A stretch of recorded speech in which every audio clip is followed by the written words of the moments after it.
Happy October, everybody. I had a question this month about Samhain and whether there's anything universal in it across all Celtic cultures. I think there are a couple of things, but they're probably not what you'd expect. Before I go on with this, I want to mention a book which is very useful for answering questions like this. It's called Stations of the Sun by Ronald Hutton, and it goes through the pagan wheel of the year, the main Christian holidays, and a number of British calendar customs looking at their origins. Ronald Hutton is a widely respected British historian who's written many books about pagan topics like witches and druids. Stations of the Sun was one of his earliest books, and in it he is extremely careful not to overstate the case for modern practices being survivals of pre-Christian ones. It's not a book you'd want to read cover to cover, but a great one to get out in the run-up to both Christian holidays and pagan Sabbaths to help you make sense of things. He shatters a lot of illusions. I'm going to mostly call this holiday Samhain for convenience, but most of what I'm saying applies to all the Celtic regions, except for when I'm talking more specifically, especially about the Irish texts. We don't have similar references to what we think of as the quarter days or Sabbaths in the Welsh texts. So, what about this holiday is common across Celtic cultures? I think there are two overarching things that come to my mind. First, the concept of the shift from summer to winter. The Gaelic languages call this Samhain, summer's end, and the Brittonic languages call the same point in the calendar Calan Gaeaf, first day of winter. The ancient Celts calculated by both the sun and the moon, so Samhain may have been celebrated at a new or at a quarter moon, for example, at this time of year. In Gaelic languages, November, the month of November, is also called Samhain. There's a 2nd century calendar from Gaul called the Coligny calendar, which mentions a month called in Gaulish Samonios. This definitely refers to summer, so it could indicate that Samhain is a pretty old celebration or an old concept, but scholars aren't sure whether Samonios refers to summer's end or just sometime in the summer, so it might refer to a summer month.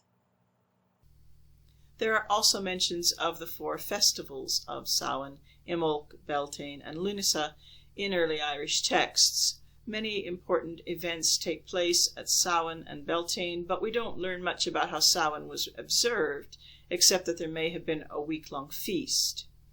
There probably were religious or ritual events, but they're not mentioned. It's hard to tell whether some of the things that happen at Samhain in myths are just placed there because it's a convenient way to bring the characters together, or whether there's a deeper significance. Much of what's been said about supernatural events happening at Samhain in mythology, I think it's been projected backward into the myths based on the assumption by modern folklorists that superstitions in recent centuries were survivals of pre-Christian religion. Now, some of them may be just that, but we don't have any real proof. Supernatural stuff happens constantly in the myths. Humans and otherworldly beings seem to pass effortlessly between the worlds in so many stories that it's almost commonplace. So I think that what makes Samhain important is livestock. You have to remember that the Celts were really into their cattle especially. And it was very much a cattle rearing and cattle raiding culture. So let's look at how this fits into the pastoral year. In summer, beginning at Beltane, the Celtic people, and most Europeans, not just Celts, took their herds to high ground away from their settlements to graze. A few people went with the herds to keep an eye on them while everybody else stayed home, looking after the crops, doing that other kinds of work. By mid-October, it's cold, the grass has stopped growing, and pastoral activities need to take on their winter rhythms. Animals were brought back home, where they were looked after through the winter. There might be some trading or selling of animals, a sort of market meeting, and some animals would be slaughtered. It would be a good time to feast. A Scottish tradition which reinforces this idea is the famous Tigh and Bodach tradition from Glen Lyon in Perthshire. This is a very old tradition of moving these stones into the little hut at Samhain and bringing them out again at Beltane. And the two biggest stones are called the Cailleach and the Bodach, or Old Woman and Old Man. It's an isolated tradition that's not known anywhere else, but it appears that the idea must have been that these idols or deities kept watch over the livestock while they were at their summer grazing. And I think it gives us an insight into the importance of these dates.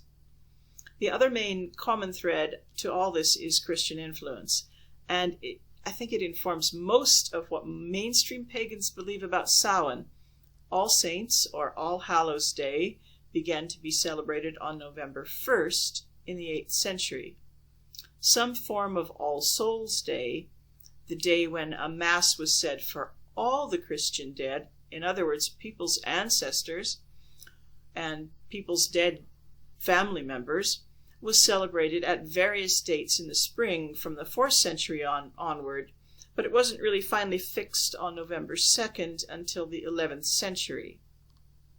So these Christian feasts probably both preserved and altered how people in Celtic areas thought about Samhain. The idea of having a major Christian holiday focused on the dead is an interesting one. The Celts revered their dead ancestors, or were proud of who their ancestors were, but whether they were interested in trying to speak to the dead or were afraid of ghosts in the pre-Christian era, we don't know. This would depend on what they believed about death, and there's a lot of evidence that the ancient Celts believed something like reincarnation. So if they did, then talking to the dead would seem a bit odd. Christian beliefs about dead do lend themselves to the idea of ghosts and things. There's some contradictions in the Bible about what Christians really thought about when do you get to go to heaven. Is it when they die, or after the second coming of Christ, or did they have to struggle through purgatory? So that leaves a lot of room for ideas about activity in the grave, unquiet spirits, things like that. There are a number of Irish texts that indicate that Samhain and Beltane are times of supernatural activity. Many of these are late enough to be influenced by All Hallows being in November, so that makes it hard to tell how much of the spooky stuff that we associate with Samhain really stems from Halloween or All Hallows superstitions. There may be an earlier layer of folk belief that isn't clear, which got added on to All Hallows. In other words, what I'm saying is there may be Samhain stuff about spooky things that did get added on to Halloween or All Hallows. We just can't tell. There's nothing that I can think of in Welsh lore that refers to Calan Gaeaf in the way that the Irish lore refers to Samhain. And yet when we look at later folk belief and customs in recent centuries, we certainly see that in Wales and in Celtic regions, but most of Europe has traditions associated with ghosts and fairies and monsters at this time. One common thread across Britain and Ireland are divination customs associated with death and romance at this time of year. And these come to the fore at other festival times like Beltane and Imbolc too. Divination and trying to communicate with the dead are often combined in recent centuries, Ouija boards and things. Again, possibly because of the influence of Christianity and their concern with where the dead are. The idea that people remained consciously pagan for generations after they were Christianized, that doesn't seem likely. The idea that they still kept up old customs, however, is highly likely, but customs are in constant flux. Whatever was done at Samhain and Calan Gaeaf was now done at the same time as whatever people did at All Hallows and All Souls. So it's inevitable that people would mix this all together. In the 1600s, for example, Britain began to celebrate Guy Fawkes Night or Bonfire Night on November 5th. And here you can see a modern example of how the convergence of yet another holiday worked, with aspects of Samhain and Halloween being adopted into this new holiday.